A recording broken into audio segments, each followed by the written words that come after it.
Hello दोस्तों, नमस्कार। आइए स्टार्ट करते हैं 20 नवंबर की क्लास। जो एडिटोरियल आज हम डिस्कस करेंगे उसका टाइटल आपको दिया है कॉन्स्टिट्यूशनल टिरेनी। क्या पढ़ते हैं इसको? टिरेनी पढ़ा जाता है, ठीक है। कॉन्स्टिट्यूशनल है वो तो है एडजेक्टिव। ये काफी बार बताया जा चुका है आपको कि जिन वर्ड्स के एंड में एल होता है, एन ए एल दे रखा है ना, एल एंडिंग वर्ड्स जो हैं वो जनरली एडजेक्टिव्स होते हैं। और टिरेनी क्या है? नाउन है। टिरेनी होता क्या है?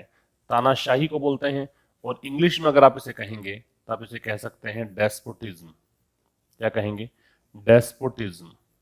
या फिर आप इसे कहेंगे ऑटोक्रेसी। तो इनका मतलब क्या होता है? तानाशाही। तो कॉन्स्टिट्यूशनल टिरेनी का मतलब हो गया संवैधानिक तानाशाही, ठीक है। किसको लेकर लिखा गया है? Raj Bhavan use of the veto. Veto एक प्रकार का ऑफिशियल पावर होता है कि आप किसी चीज को स्वीकार करें या फिर अस्वीकार करें। वो जो एक पावर आपको दिया जाता है ऑफिशियल स्तर पर, उसको हम बोलते हैं वीटो। तो राजभवन, राजभवन जहां आ गया इसका मतलब राज्यपाल भवन की बात कर रहा है, राज्यपाल की बात कर रहा है, गवर्नर की बात कर रहा है। तो Raj Bhavan use of the veto, तो राज्यपाल के द्वारा वीटो का जो इस्तेमाल है उसको लेकर हम ये एडिटोरियल डिस्कस करेंगे।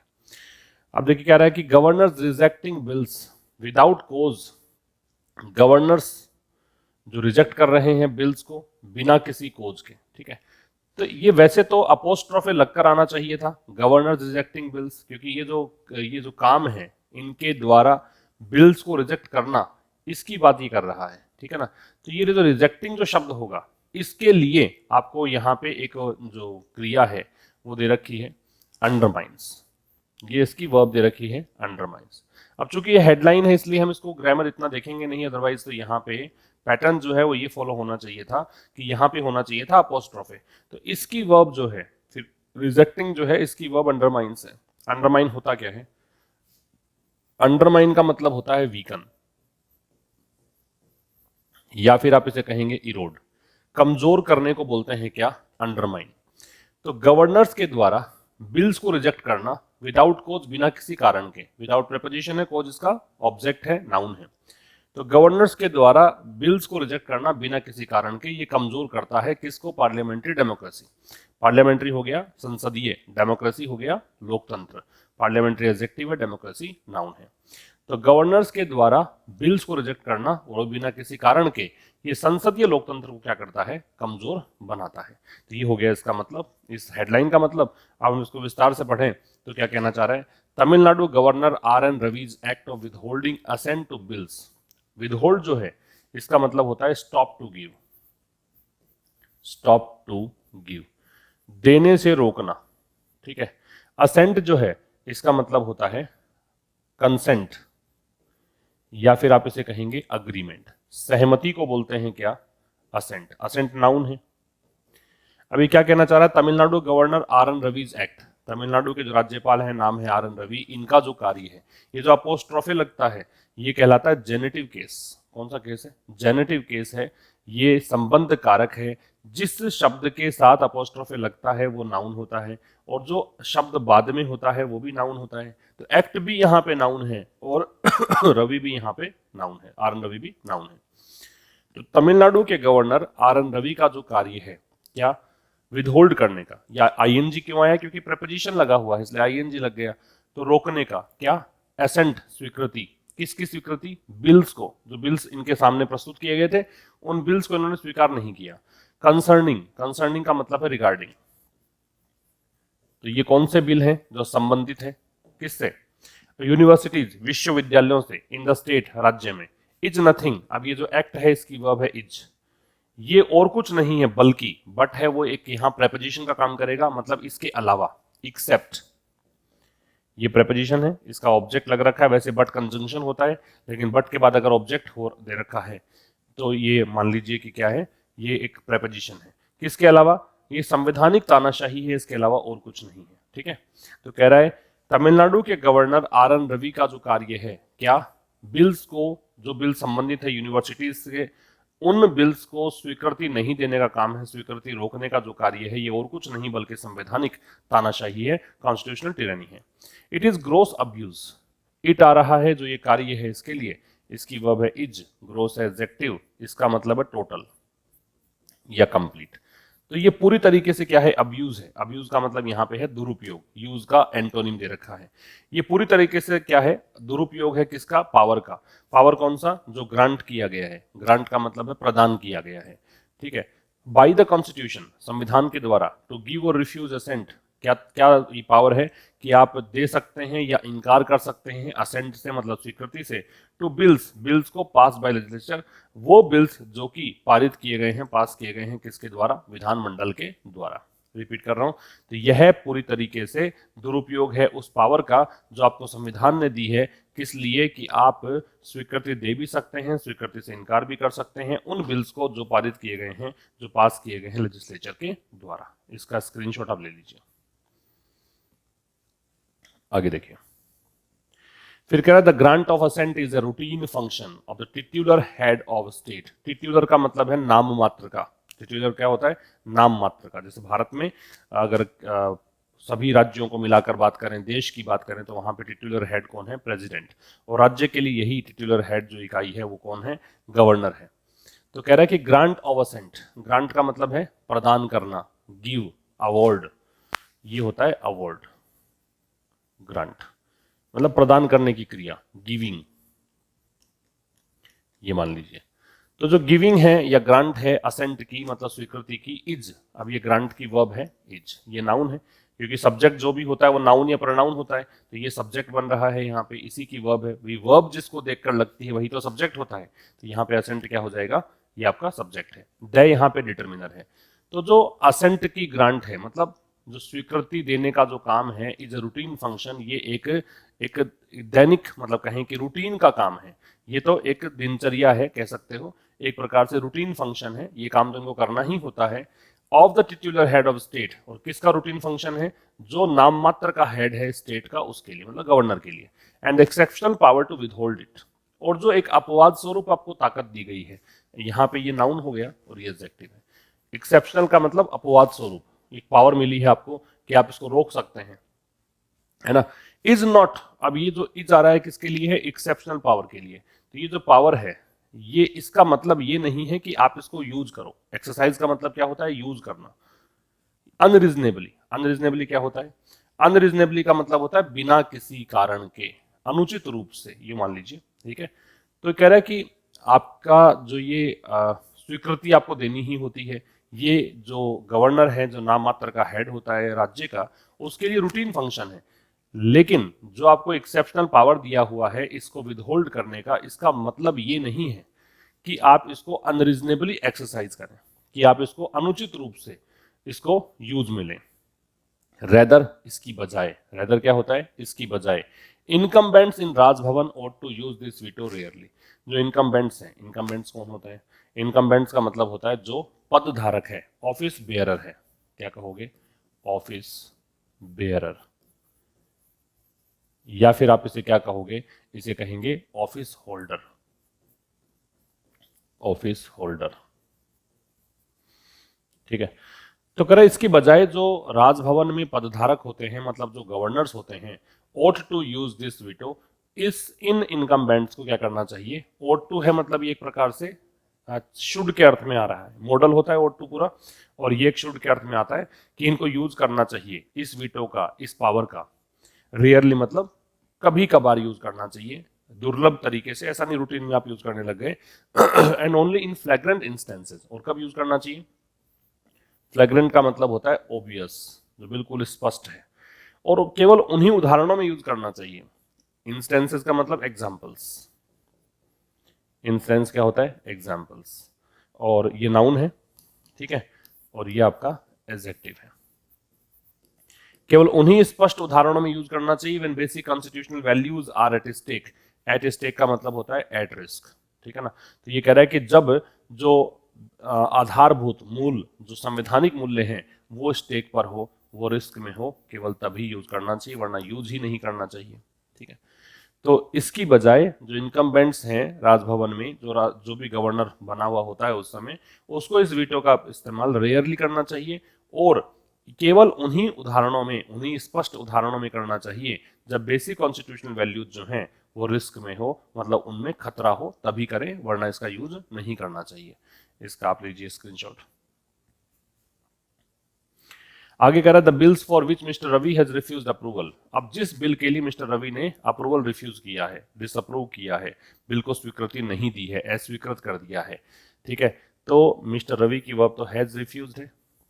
सीक, अब ये बिल्स की वर्ब है वो सीक है, इसमें क्या चाहा गया था, सीक की जो सेकेंड फॉर्म होती है वो होती है सॉट, और सीक की थर्ड फॉर्म भी क्या होती है, ये भी सॉट।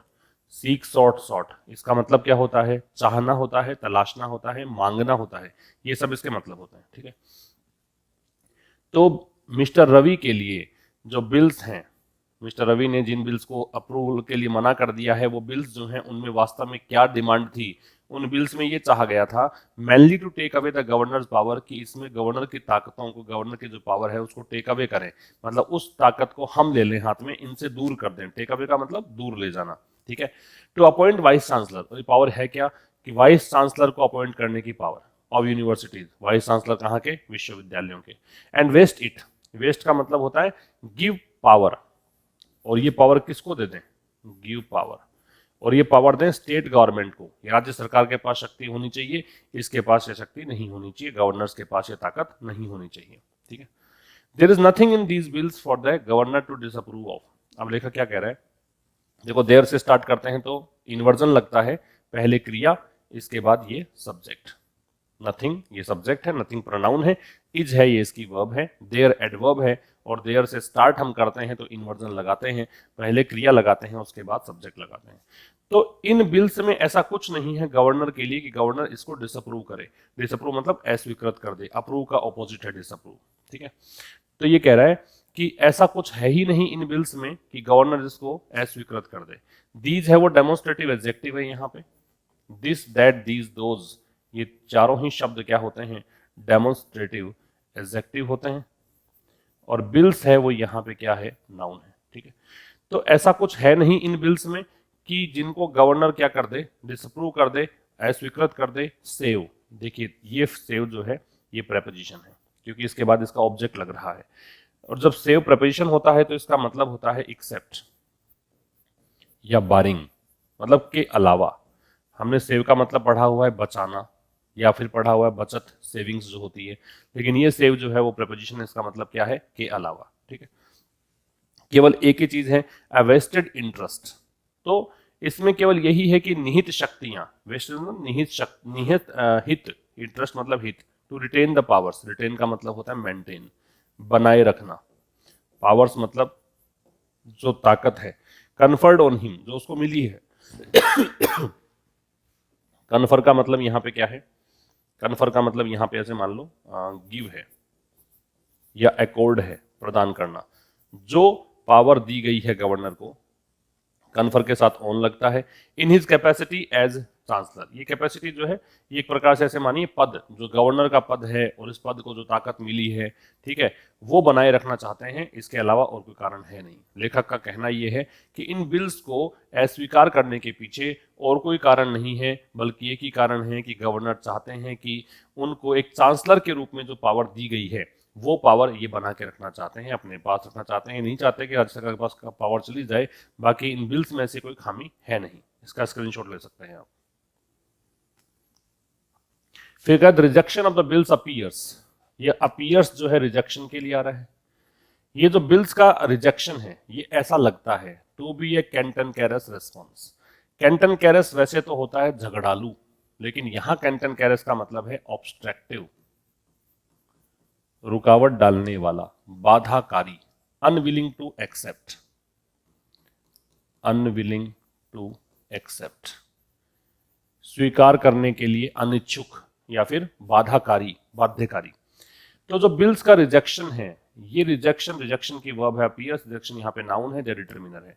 तो रिजेक्शन जो है इन बिल्स का वो ऐसा लगता है कि ये एक ऐसा रेस्पॉन्स है जो कि क्या है, बाध्यकारी है, बाधाकारी है, रुकावट डालने वाला है। After the supreme court made well justified remarks, कब, जब सुप्रीम कोर्ट ने एक बहुत ही वेल मतलब बिल्कुल उचित, जिसको आप अच्छे से जस्टिफाई कर सकते हो, सही ठहरा सकते हो, वो टिप्पणियां की थी गवर्नर्स को लेकर, डिलेइंग एसेंट।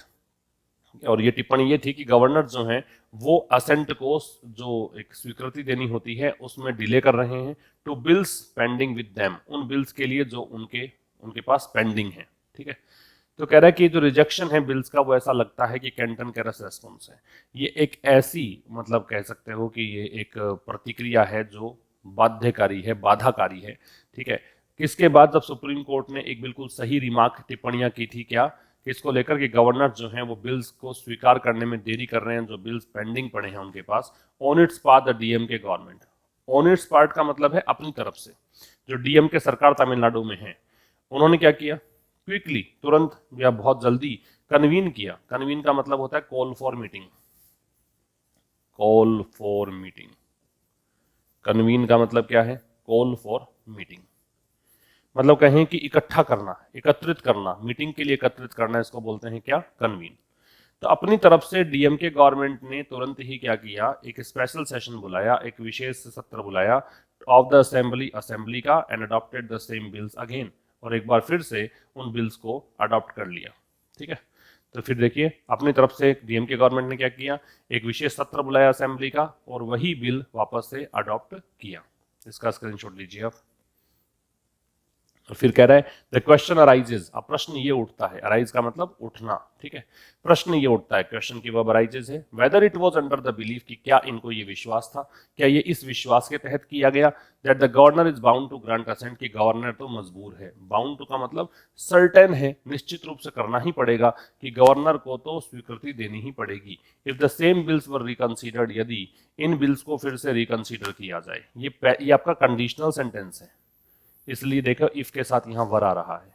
वैसे भी खैर वैसे भी वर लगता है, लेकिन ये तो खैर पैसिव वॉइस दे दिया तब भी वर लगेगा, और बिल्स प्लूरल है, वरना भी सिंगुलर अगर वर्ब हो, और अब कंडीशनल सेंटेंस की हम बात करें, सिंगुलर सब्जेक्ट अगर दे रखा हो तब भी वर्ब वर ही लगती है, वॉज नहीं लगती है, ध्यान रखिएगा इसको।